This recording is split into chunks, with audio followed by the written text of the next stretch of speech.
Welcome, class of HC. Like this video on your way in and comment present in the comment section below if you're here to become the best version of you. Here are the 5 steps on how to unlearn. Step 1. Trigger change. In this context, to trigger change means to put yourself in environments and situations that are different than what you already believe. When we feel that we have a firm understanding, we tend to avoid opinions and narratives that are not congruent with our own. However, it is important to consider that when we feel that we are sure about anything, that is precisely when we should be challenging that thought. Trigger change by first questioning what you believe and why you believe said thing, but then also be open to hearing alternate perspectives and understanding why and how those perspectives hold true to those people. Have a conversation with someone that thinks differently than you. Go enjoy a sport that you never appreciated. Watch a movie to understand it from a different perspective. Speak to someone on a topic that they are fascinated with and understand life from their point of view. Appreciate a popular food that is uncommon to you, and try to understand what makes it so great for others. Doing these things will help to decalcify your mind and open your set perspective so that you are able to mold your understanding and adapt to additional truth. Step 2. Be patient. Always remember, to unlearn is a process rather than a simple switch in your mind that you can turn on and off. Therefore, it is important to be patient with yourself as you undergo what many never even have the courage to attempt. In this context, to be patient is to accept that you may make mistakes and that from time to time, before you get the hang of new information, you may continue to comport yourself in the ways of old. This does not make you a failure, nor does it mean that unlearning is impossible.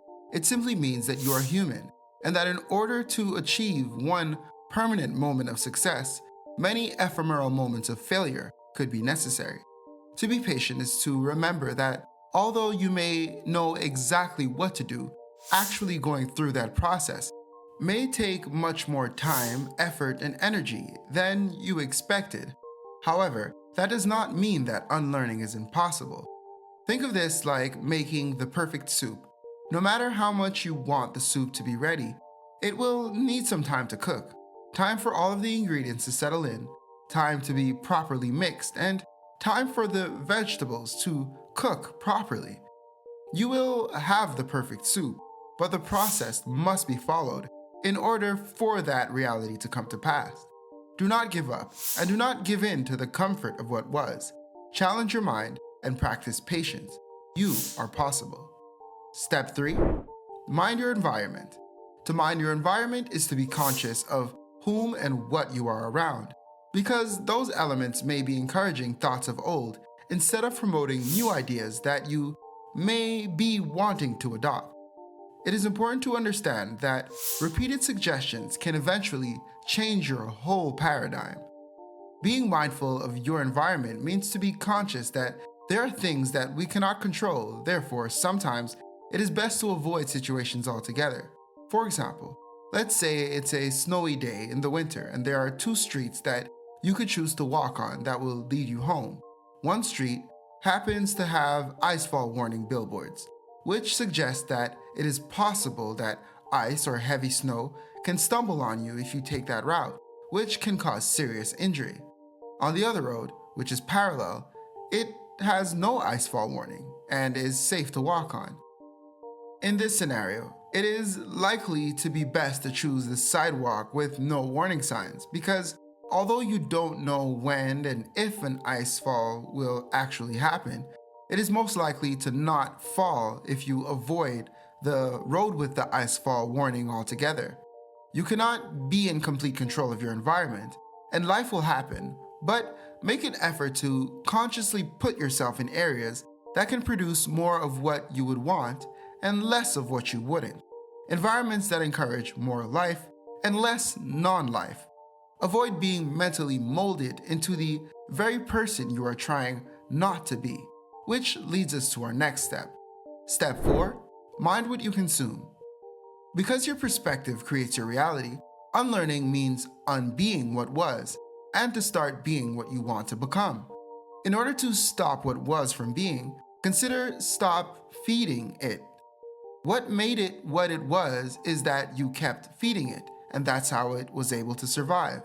To mind what you consume is to be conscious that what you put in your body, including what you consume physically, mentally, and spiritually, heavily influences the way you act and react to your environment.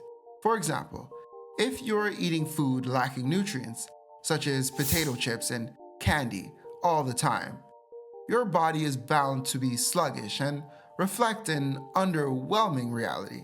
Similarly, if all you are consuming mentally is entertainment and information lacking depth and substance, your mind is likely to be less sharp. In the same breath, if you never give yourself time to meditate or pray, and your alone time consists of stimulant-induced calm, your spirit is bound to be cross, anxious, and unsettled. This is because things that you consume encourage the lifestyle that you are trying to evolve from. Therefore, in order to unlearn what was, adopt a new diet that is conducive of health, possibility, and prosperity. Finally, step 5, trust your gut. One of the most important factors to unlearning is to trust your gut. Always remember, rather, consider that you have two minds. One in your head that uses information that it has, and understanding built on experience to guide you on your journey through life, and the other in your gut that is connected to the Most High and always working with the universe, and therefore it holds a connection to things that you don't even know that you know, and is aware of the optimal path to a place that you have not yet seen, yet you are striving to go.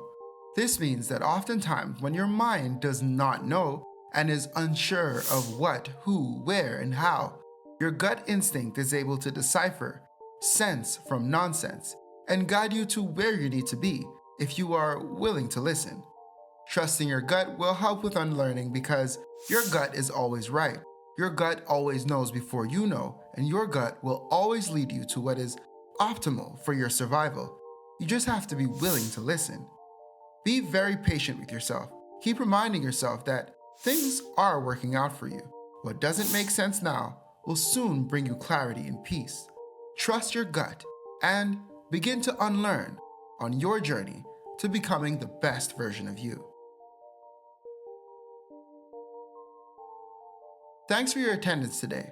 Before you leave class, please remember to like, share, and subscribe. I'll see you here next time on Howell Consultations, the how-to being true to you.